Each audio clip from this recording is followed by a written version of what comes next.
You're listening to Real Restaurant Radio, the show that inspires up-and-coming restaurant and bar owners, along with current operators, to pursue their passion in the restaurant business. I am your host, Kostas Lazanas, and I'm joined, as always, with my good friend, Cary Hodson.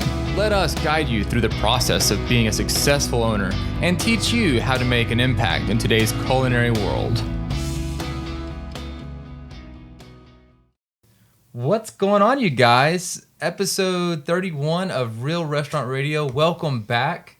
I think this is going to be a really fun episode with a lot of diversity. Speaking of fun.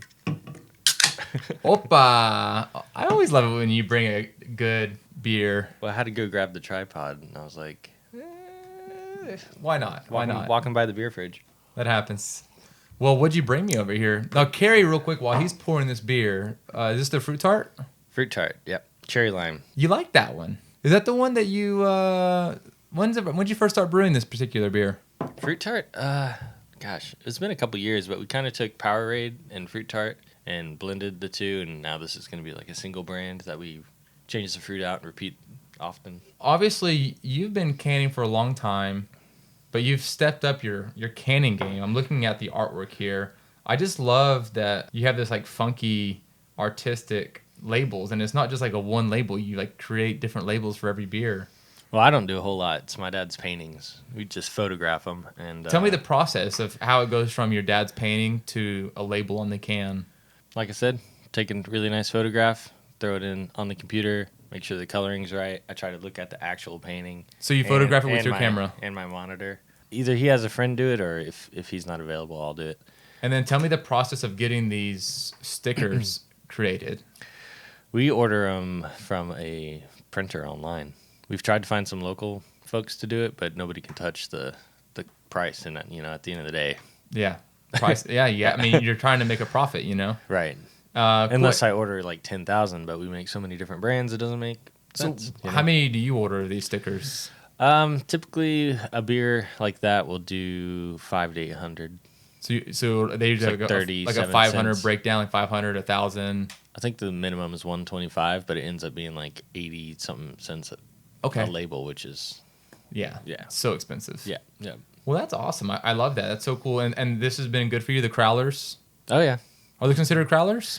Well, we do these on the actual canning line. Crowlers, I feel like, are more like filled from the tap handle. From the tap, yeah. I gotcha. Like have a shorter shelf life. Okay. Let me know what you think. Oh yeah. Cheers, man. Cheers. Exciting. Yeah, we were just talking about, for listeners that are not watching us on YouTube, we were just going over Cary's different cans, and I think you always have about 15, 20 cans available for sale at Intrinsic. We try to. Yeah, for sure. Lately, we've been kind of brewing a batch. If we know it's going to go in cans, we'll split that batch, cans and kegs, and try to run out on tap when we run out of cans. It's hard to guess. Okay. I like that, man. That's super awesome. But today's podcast, we're talking a little bit more on the big boy side of things, renting and buying a location for your restaurant. Yeah, all things location. Yes, that is a very touchy subject and probably the single biggest factor when it comes to the restaurant. I was pretty stubborn. For me, it had to be a specific part of town in a specific town. That really was, yeah. That was your whole gig was being in Garland. Yep. That's crazy. Did you always know you were going to be in Rowlett, or? No, I didn't know Rowlett existed. So this podcast is going to be very polarizing because we're exactly on two different ends of the spectrum on basically everything. Yeah, I guess I own the buildings and I don't own the buildings, and I rent the buildings. Would you want to? Of course. I mean, everybody who rents wants to own, whether that's your house, your apartment. Well, they wouldn't. Your business. They probably wouldn't sell you just like that part, right? Yeah. The whole block. Yeah. So I mean, but there's a lot of restaurants in the past 7 years around me that I've seen, or pieces of real estate that I've seen be built, developed. There's the Pollo Tropical, which I think just went out of business. They just closed it down. Really? On 66? In front of Sprouts. Wow. Yeah. And that's a standalone building. That's a standalone building that they erected just 2 years ago. We're not a standalone building, but the buildings are so old that it's not like a suite or a strip center. It's like a historic building. They're owned by different people. Yeah, it's broken up. So it's kind of like standalone, but with really, really close neighbors. But we don't share a parking lot. We don't have parking at all.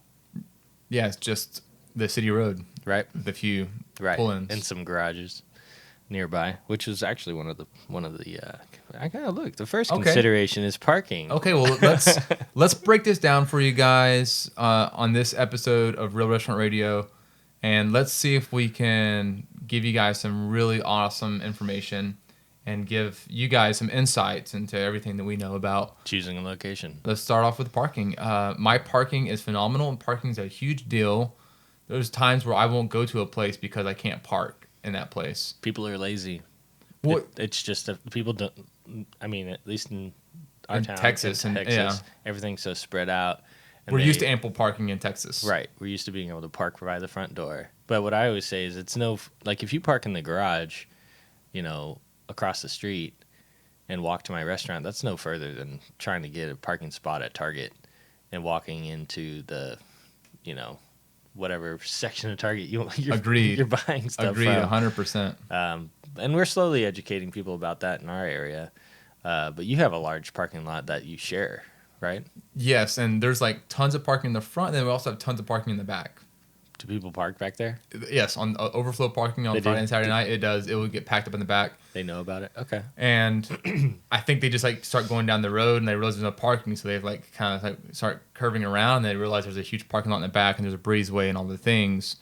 I think whenever you look at a space, definitely count the number of parking spots in the, like if you're renting a space, count the number of parking spots there are. And how many do you have? Some places will say, this is your parking, or, open parking only, or exactly LA Fitness parking only. Yeah, I don't know if they do that really a lot. I think you can you can talk to the landlord about putting up like a few signs, like a to-go pole for like to-go parking. Well, the city one or two of those will require you to have a certain amount of parking too. Yeah, the city will require the establishment. So if you buy your own shopping center, if you're on that level, they're going to require you to have so many parking spots for your piece of real estate that you're developing. Mm-hmm.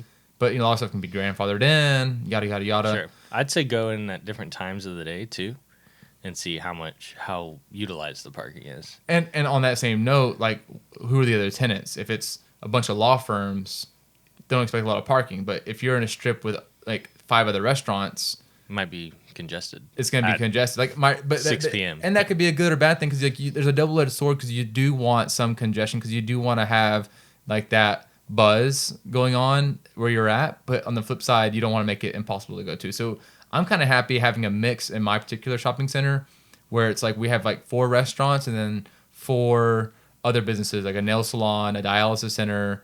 I think that's the best nutrition shop. So we have a good combination. So it's like we're the go-to place to go eat at in my city. Like we have a Mexican restaurant, we have 2 Chinese restaurants, we have a seafood restaurant, and we have a Greek restaurant. Mm-hmm. So we have all those things like, hey, we should go there to eat. And that's a great thing to do. Like you see that with Olive Garden and Red Lobster. They put all their concepts right next to one after the other. That way it's like that's where you go to eat. Right. And but yeah, that definitely parking is a huge thing. And it can change. So in your situation or mine, I guess, we have some vacant buildings or like we have some buildings that have never been a restaurant, but they may convert into a restaurant. And so your parking needs change over time. 100%. Enough about parking? I think, yeah, parking. Yeah, just make sure that you're aware of that. That's all I have to say about parking. Just make sure that you're aware. Right. And then also, real quick on that note, just a little further out from parking is like where the turn-ins are at, and if there's a U-turn, the lights, the traffic, access, all those things there. If it's a pain to get there, people won't get there. It may seem cool, like, oh, we're right off the highway, but if there's no exit for you guys, or like, I think that's part of the problem with Bass Pro. It's right next to a lake. And if you miss that exit, that's not very well marked. All the way on the other side of the lake. That's 20 more minutes. Just to get to where you're trying to go. Exactly. Mm-hmm. So yeah, definitely. So not only the parking, but just like I would just drive around that spot a few times to make sure that.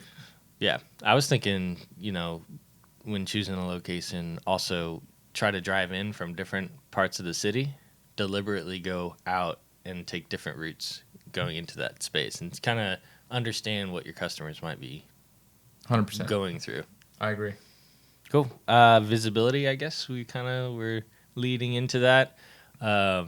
Great if you're right off a highway and there's tons of people passing by you. For us, you have to know where we are and get there. Bro. And that was an uphill. That's risky, man. Uphill battle. What you did was very risky, and that's why I rented my space. Is first of all, it was very low startup cost, but I mean, I just saw 2 lanes of traffic nonstop. I'm like, this is so beautiful. Like, so many people are gonna see my location. Do you have the like traffic data on that? You know, I have it somewhere tucked away. I should have busted it out for this episode, but there are just tons and tons of traffic that are going down Highway 66. I think you can get that from the city or probably the chamber or economic development. For sure. They have those traffic studies. And normally so use those tools. The commercial real estate, if you are renting a piece of property, they should have that all on their selling template. You know, that they're sending out like, hey, this is right. how many people. They'll have like the medium income in that area. They'll have a lot of that data. Mm-hmm. Well, for us, I guess we didn't get a high traffic area, but I knew ahead of time. I did think about that, and our goal was to be a destination restaurant. And so, you know, that at least I was aware of it. Yeah, it worked out, and it worked out in your favor because now you are a destination restaurant. Mm-hmm. Mm-hmm. Another visibility thing I think is how many signs are you going to be allowed to put up? What sort of trees might be blocking the view of your space? Not talking about anyone specific. Those darn trees, man. The leaves are falling right now, by the way. That's so good. I'm like so excited for the leaves to fall. So did you lease the space in the fall? I know, right? I know.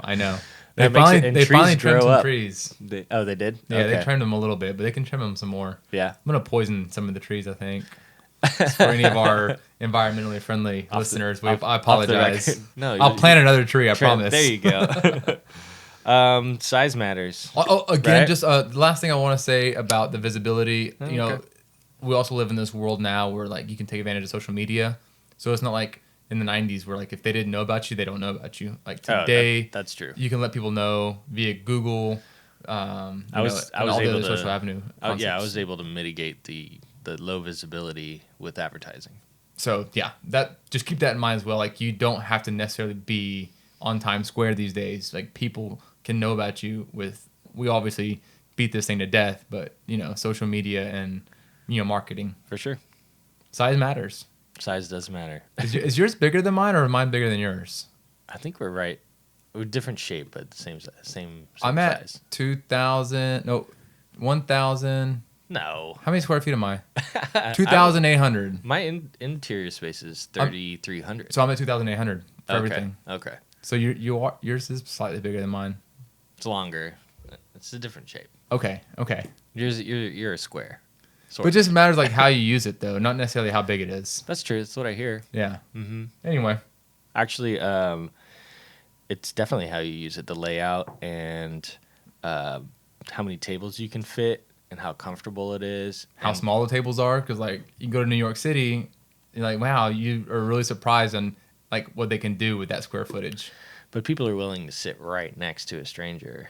Like we're right here, and the next 2 people over is right here, and they're on a date, and sure they're just trying to ignore that conversation. Here, people want elbow. They want space. They want the big tables, all the things, and they're gonna move your tables together and play Tetris with all your stuff. So make sure like your servers can walk safely. People can get to the bathrooms.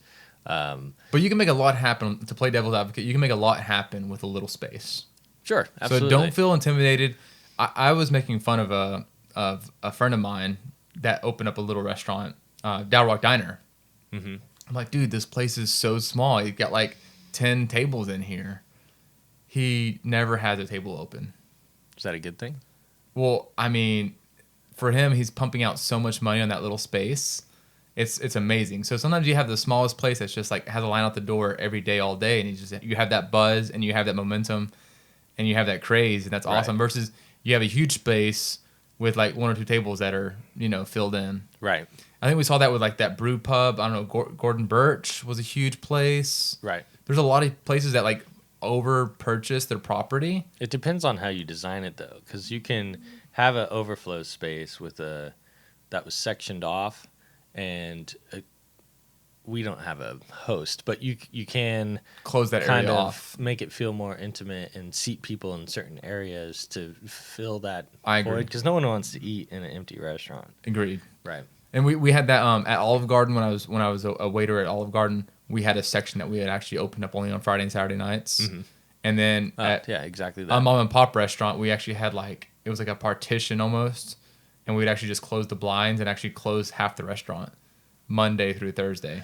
That's really nice too if you have a private And it makes it more group, homey. too. Exactly. You can rent that space off to them. So We have a lot of overflow seating.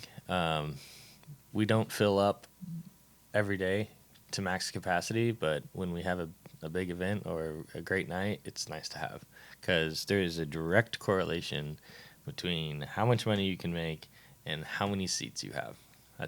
Yes, exactly. Right. And you really can, like on a Friday night, you can put people side by side because they would rather be sitting down. Yeah, that's true. So we do have, like, I keep an extra 4 tables on my patio, and I keep an extra 20 chairs on my patio, and I will pack them in like sardines on Friday night, and they're just grateful that they get to sit down and eat. Yeah, well, your concept's a little different too. You have people bringing their drinks to them. My concept, there has to be a little more space because there's a lot of people getting up and going to the bar and coming back. Exactly. That's awesome. That's I think you opening up that new bar, which we'll talk about in another episode, is going to really help too because I think you see that long line, like, man, I just don't want to wait in line for a beer. Go to the other bar. Yep. Exactly. So that would really help. We'll see if that happens. Really help knock down that line. Well, cool, man. Size matters. Yeah.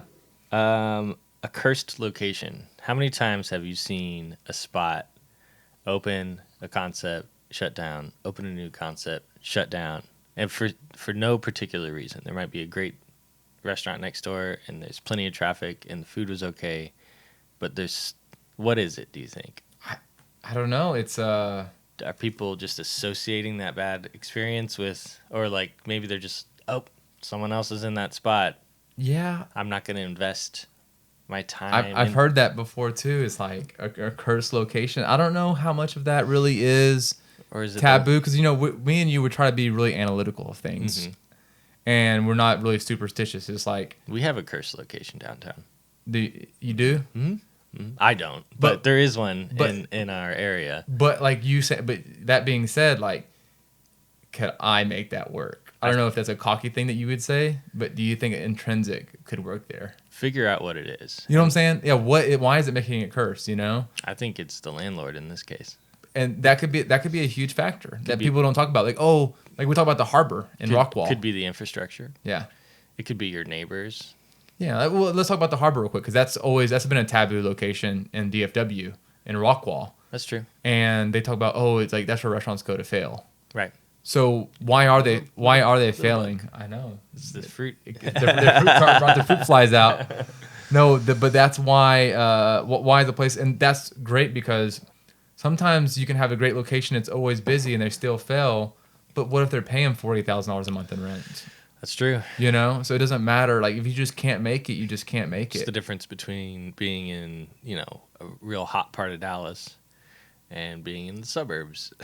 You see these great locations fail all the time in downtown Dallas. Right. It's like, I don't think I could afford $30,000. That's crazy. Exactly. No matter how successful you are, their rent can break you. Right. Absolutely. So that's the curse location. I mean, we can call it a curse location, but I think if you were to send the prophet there or whatever from NBC or CBS, wherever he's from, like he will tell you why it's cursed. It's not just cursed. Like there's a reason behind it. Usually. It's just you're probably not going to get the answer out of the previous tenant, and you're probably not going to get 100% truthful answer from the landlord because they're in the business of renting that space out. Exactly. Quality of build. You went into a space that was already a restaurant and a newer building. Mm-hmm. You bought like a 1900 building. 1910. Yeah. But we had the opportunity to build out the space. And it had been worked on too. Mm-hmm. So we have all new electrical, all new plumbing, but even that wears out.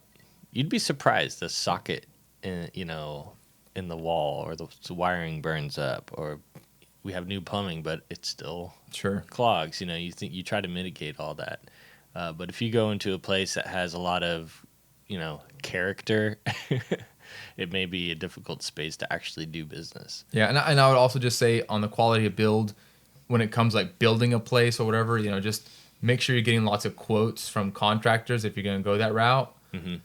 I personally was like the contractor when we bought the place because like I was involved and I was the one actually hiring painters and hiring electricians. I don't know if I would have changed that or not. Hiring a contractor is almost like hiring a wedding planner. Like just hire a good DJ and hire a good chef. But hopefully, if you have a good contractor, they're worth their profit and overhead. Exactly, because they can catch things that you may not see. Like there's a couple of things I would change about my building. I need another 100 amps, and why do I have a half-inch water line going to the front brewery? Agreed. It should have been a whole 1-inch water line. Yeah. No, I agree. So I think when you're trying to save money in the beginning, just realize that it's going to cost you in the long run. So I definitely would go, like if I could do it right now, if I was opening another restaurant, I would definitely go with a reputable restaurant builder that I built 25 restaurants. Not just the lowest bidder. I can build a restaurant. And just make sure you see their portfolio. Done it before. Yeah, see their portfolio. Go check out those spaces. Yeah, ask them, hey, have you had any problems? How are they holding up? Yeah. Just kick the tires a little bit. You have to, exactly. The girl next door, or who's next door? Okay. Pretty important. Is there another? We've talked about this before. Sure. Is there another barbecue restaurant next door? I've never had that problem. I'm like the only Greek in town, so that's more like I guess that's more like Mexican and barbecue battling and Italian restaurant battling. Well, you listed the variety of tenants in your area too. But I welcome that. Like I love more restaurants. More next to me. Yeah, we've gotten. I think we had like 3 or 4 when we opened, and now there's 10. But you want your location to be like a destination. You want people. I agree. Some go people to your might area see it as competition because they suck.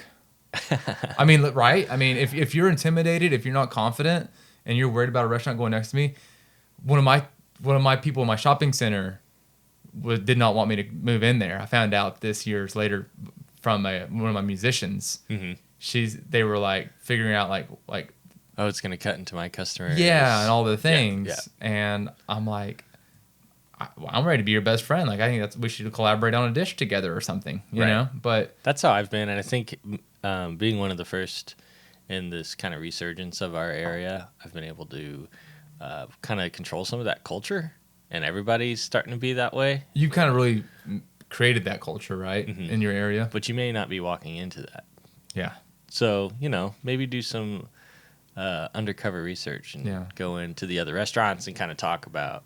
We got to keep this like I have to keep reminding myself that when we're doing these podcasts, we're talking to the world, and it's so diverse. Right, our world is. We're talking about the North Garland Texas market here, Yeah. So I don't know what it's like if you're listening from like Budapest or wherever you're from. I think Ukraine. It's the same. People want local. They want authentic. I think so. At the end of the day, it doesn't matter where you're from. I would never try to open up next door to another Greek restaurant. Right. I just wouldn't. That just is hostile. But There's no way to look at that. But I see other Mexican restaurants doing that though. I saw like Mija's Taqueria open up right next to Fuzzy's Taco, right next to Amelia's, right next to Dos Charos. I'm like, I don't know how you guys do it. Like, I don't know how you sleep at night. Like, I would be so like. There's a lot more, I think, room for certain cuisines. Okay. Like, you can have a traditional Mexican restaurant, a Spanish tapas bar, and a taqueria in the same spot, and they might all do great. Sure. Because they're different experiences. Having multiple barbecue restaurants right next to each other. But Rockwall does it. They have Dickie's. They have 2 of those. What's the pig one? The one with the pig? Solman's. They have 2 of those, and so I mean they're doing it with I don't know how many barbecue restaurants they have over there. 3, I think. Yeah, but not right next door. Yeah, not right next door. Right. Sure. I'm talking about like kind of direct neighbors. So yeah, be careful with that. But I'm on your same page.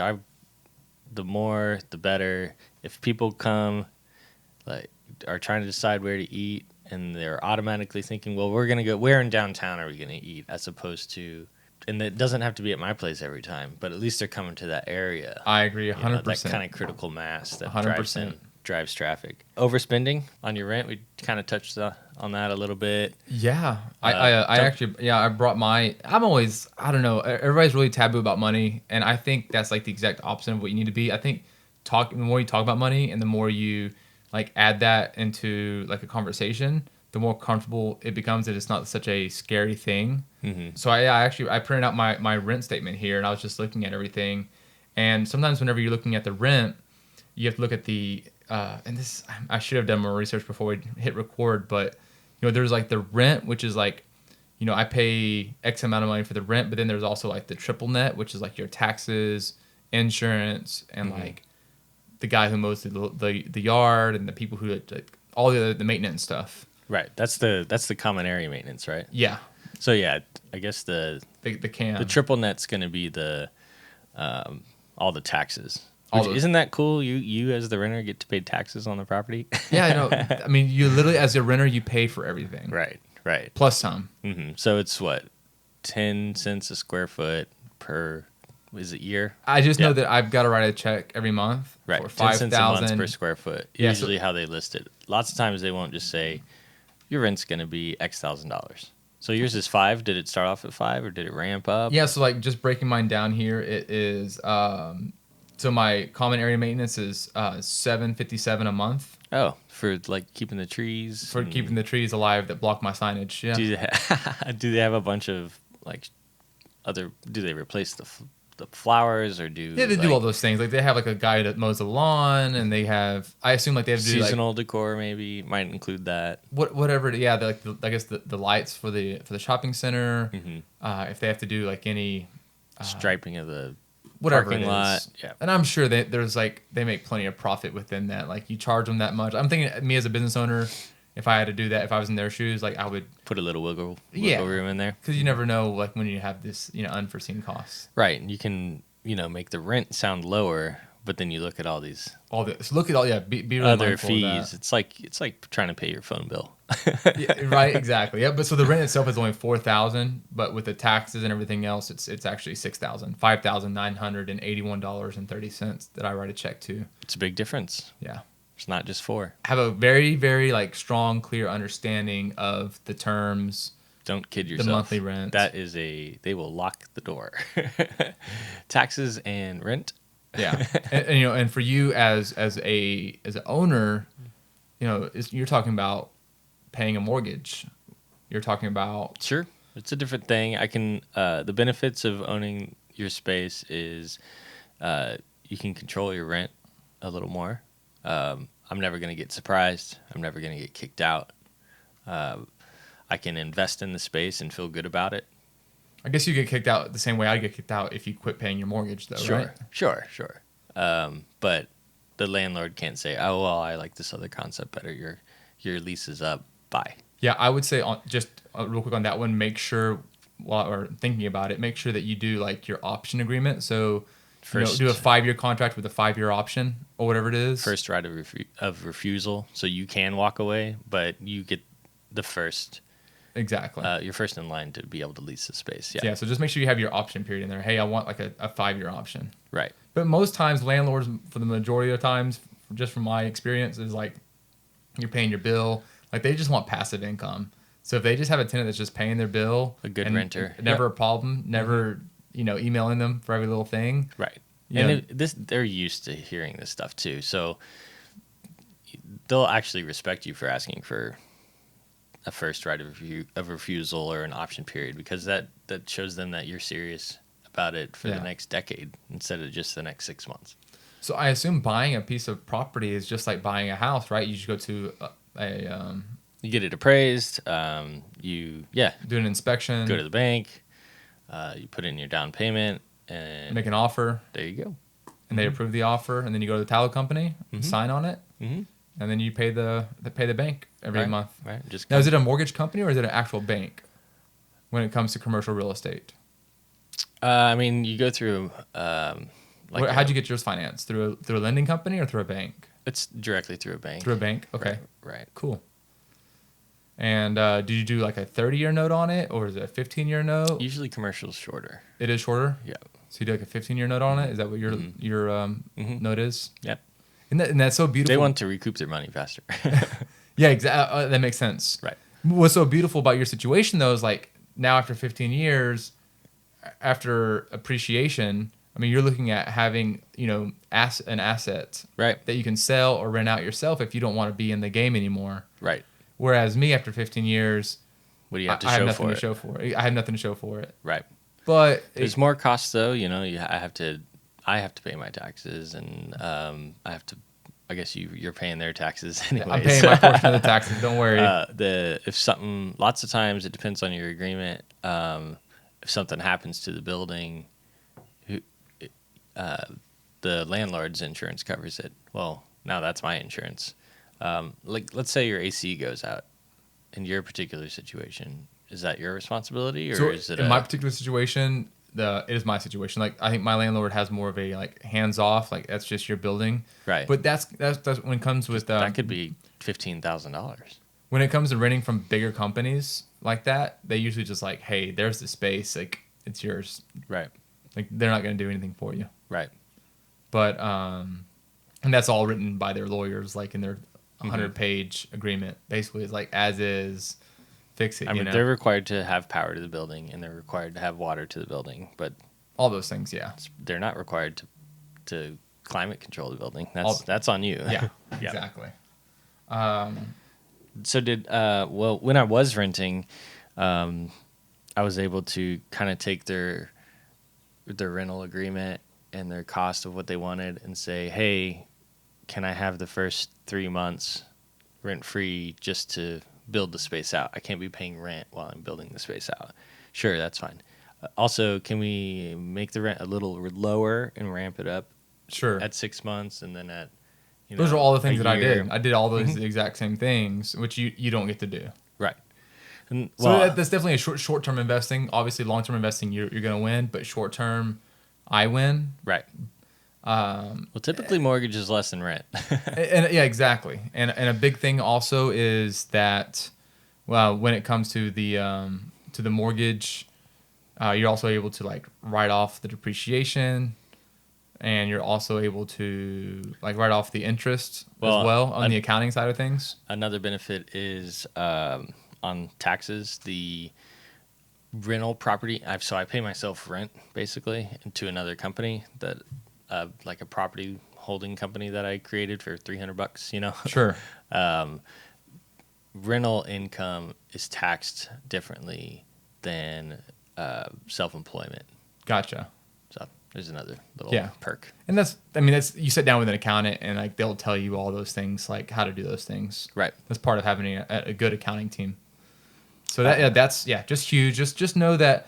I guess one of the other biggest things is going to be. If you don't have any money, like if you have less money to start off with, renting is usually a better option. I started off renting. The bank wouldn't have even talked to me about buying until I had some cash flow. And history and all the things.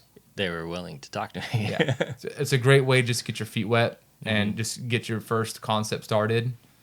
And then after that, you can look to buy a building. I think most everybody that's in the game, wouldn't you agree, probably started off renting. Yeah, majority of people so. start off renting. Mm-hmm. Yeah, I mean, and also talk to your landlord like a person. Do they ever intend to sell the building? Yeah, they may have different plans than you do. Exactly. So it's better to gauge. You never know when somebody wants to just cash out and do something else. Right. Cool, man. Well, what else you got? The only thing left was be patient. Don't jump into it. I'm always that guy that says, put on the brakes. If you have to open in the next 6 months to survive, you probably shouldn't be doing it. No, I agree. I wish I was more patient. I wish I studied more markets. I wish I was doing everything that we talk about in the podcast. I wish I was listening to the podcast before I opened the restaurant. Fair enough. I think that's why we're doing the podcast. Yeah, there you go. Yeah, like I didn't even know about Rowlett. I didn't even though we have tons of traffic and the shopping center is new and it's nice, I didn't realize like that's almost like a thorough way, like where people just kind of drive past my city to go to the other city.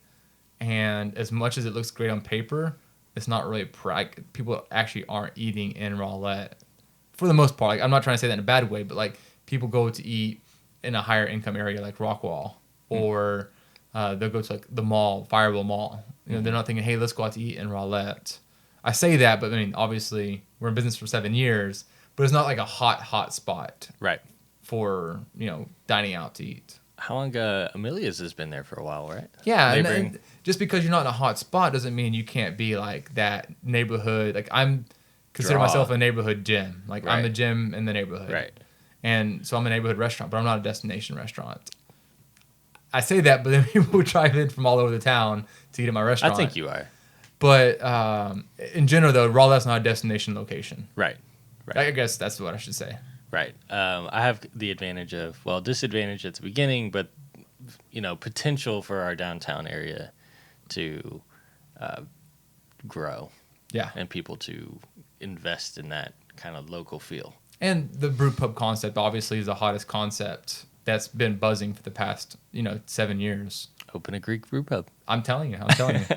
Well, cool, man. Well, I think that was helpful. I think there were some nuggets of wisdom in there. Absolutely. I learned something today. I think that was pretty cool. Still got to figure out. Cary hasn't told me how much he's paying in mortgage a month. I think if he tells me, I might, pass out or something. Less than 5,000. Wait, you're paying 6 now? You bastard. Well, thank you guys for hanging out with us. Thank you so much. It's been really fun. We've been doing this for over a year now. We have the website, realrestaurantradio.com. If you just kind of want to know more about us, visit our restaurants online. Follow us on social media. Visit us if you're in the DFW area. And we will see you guys in the next episode of Real Restaurant Radio. Cheers. Cheers, man. I know it don't show. Cheers. There is nothing to be broken. Hear this moment.